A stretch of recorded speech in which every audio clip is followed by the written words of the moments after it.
बिस्मिल्लाहिर्रहमानिर्रहीम। अस्सलाम वालेकुम dear student and friends.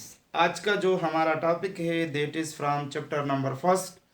The name of the chapter is introduction to biology. Lecture number 14 है। Topic का नाम है cellular organization. There are three different type of cellular organization. The first one is unicellular organization, the second one is colonial organization, and the third one is multicellular organization. What is mean by cellular organization? Cellular organization का मतलब क्या है? Cellular organization mean arrangement of cells. How cells are organized to form a living organisms.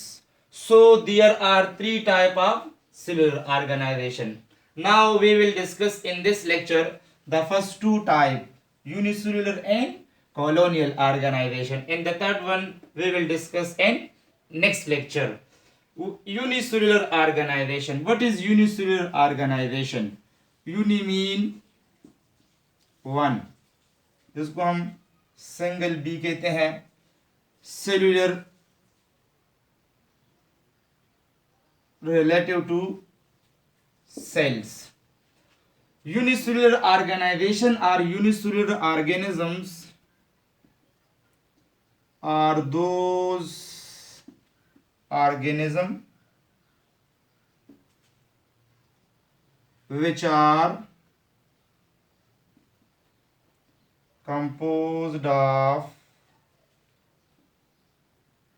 only one cells, only one cell, are called unicellular organization or unicellular organism.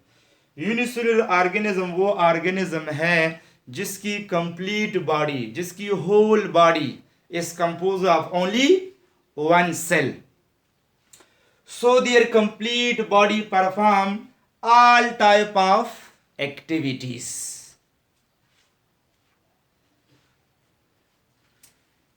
So unicellular organism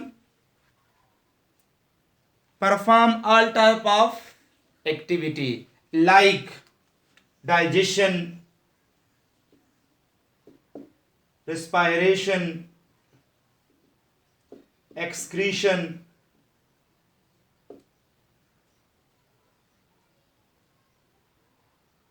reproduction, etc. Digestion कहते हैं the process of digesting the food, यानी the breakdown of large complex molecule into simple molecule is called digestion. तो ये digestion भी करते हैं, respiration भी करते हैं, the getting of energy from the food, energy releasing process is called respiration. तो रेस्पायरेशन भी करते हैं, डाइजेशन भी करते हैं, excretion, the removal of nitrogenous waste products is called excretion भी करते हैं, वेस्ट प्रोडक्ट बॉडी से खारिज करते हैं, रिप्रोडक्शन भी करते हैं, अमली तौलीद जिसको हम कहते हैं, is that process in which living organism produce offspring of their own kind. ये वो प्रोसेस है जिसमें वालिदैन अपने ही की तरह बच्चे पैदा करें। इसी प्रोसेस को हम रिप्रोडक्शन कहते हैं, यानी सेम स्पीशीज से सेम स्पीशीज पैदा होना, इस प्रोसेस को हम रिप्रोडक्शन कहते हैं।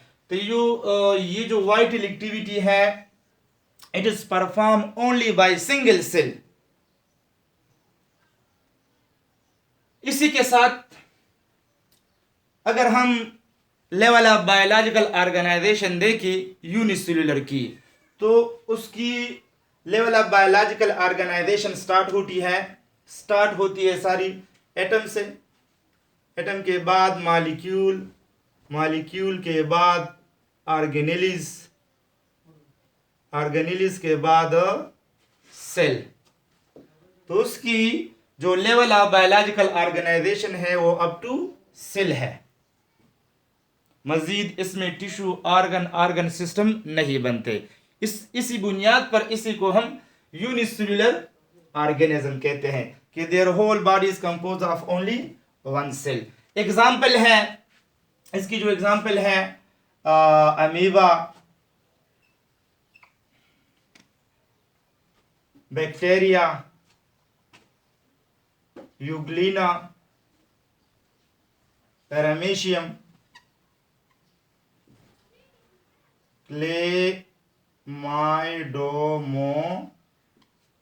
क्लेमाइडोमोनास जिसको हम कहते हैं। तो ये कुछ यूनिसेलुलर ऑर्गेनिज्म हैं। इन्हीं ऑर्गेनिज्म से I have drawn one of the example that you can see from the board, Chlamydomonas. It is the diagram of the Chlamydomonas. You can see directly. It is one of the example of unicellular organism. इसमें आप different parts देखते हैं। इसको हम flagella कहते हैं। ये flagella है। Just to introduce you, flagella locomotion के लिए यूज करते हैं। लोकोमोशन, फ्रीली मूवमेंट के लिए यूज करते हैं फ्लैजेला। इसी को हम contractile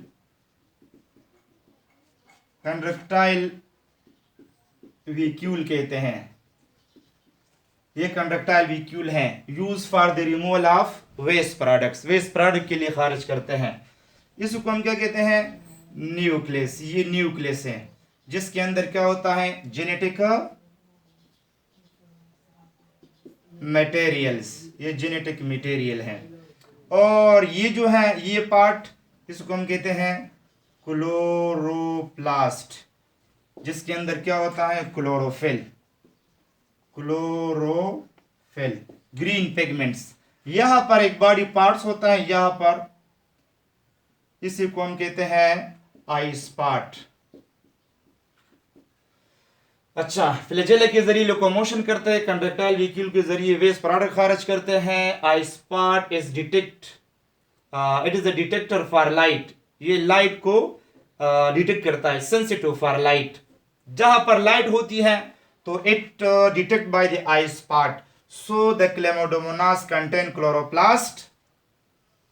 during detection of light, chloroplast, the Chlamydomonas start the photosynthesis process inside the photosynthesis process। अमली ज़ियाई तालीब जिसको हम कहते हैं, फोटोसिंथेसिस प्रोसेस स्टार्ट करता है क्लोरोप्लास्ट में। ये वो अमल है कि क्लेमाइडोमोनास फोटोसिंथेसिस वो प्रोसेस है कि जिसमें लिविंग ऑर्गेनिज्म अपने आप के लिए खुराक खुद तैयार करते हैं। ग्लूकोज बनाते C6H12O6 in the presence of sunlight. इसी बुनियाद पर क्लेमाइडोमोनास ये किंगडम प्रोटिस्ट में हम शामिल करते हैं। इसमें प्लांट कैरेक्टर भी पाए जाते हैं और एनिमल कैरेक्टर भी पाए जाते हैं। प्लांट कैरेक्टर इसलिए कि इसमें क्लोरोप्लास्ट है, अपने लिए खुराक तैयार करते हैं फोटोसिंथेसिस प्रोसेस के जरिए।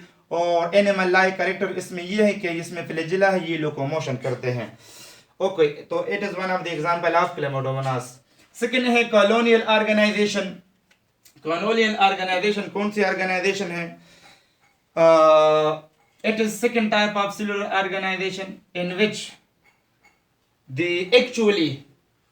the organism which form colonial organization, they are actually unicellular। ये यूनिसेलुलर होते हैं लेकिन they living in colony form,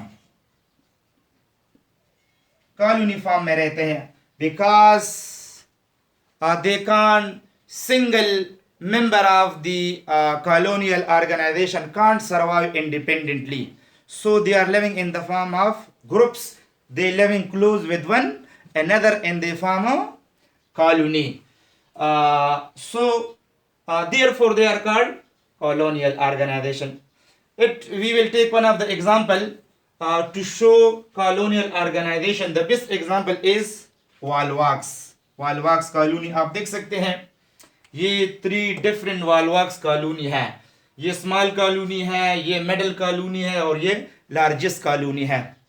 इसमें आप देखते हैं ये वॉल्वॉक्स, ये डिफरेंट जो ब्लैक कलर है और जो ग्रीन कलर है, ये तमाम वॉल्वॉक्स आपस में एक दूसरे के साथ कनेक्टेड हैं, living close with one another. ये स्मॉल कॉलोनी है, ये साइज में बड़ा कॉलोनी है और ये मजीद सबसे बड़ा कॉलोनी है। तो ये क्यों कॉलोनी में रहते हैं?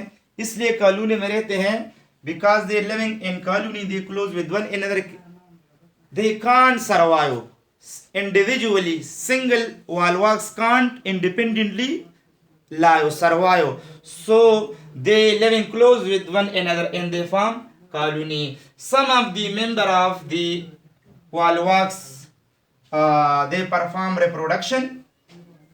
इसमें कुछ रिप्रोडक्शन करवाते हैं और कुछ walrus यूज फॉर लोकोमोशन, कुछ फ्रीली मूवमेंट के लिए यूज होते हैं।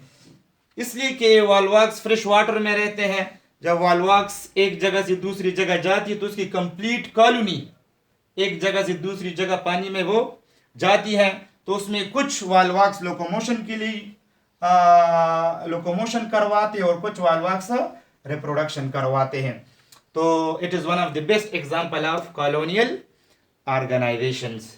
Actually they are unicellular but they are living in colony because they can't survive individually. They attach with one another closely and they form colony. That's why we call it colonial organization. आज के लिए इतना ही। See you next time inshallah. खुदा हाफिज।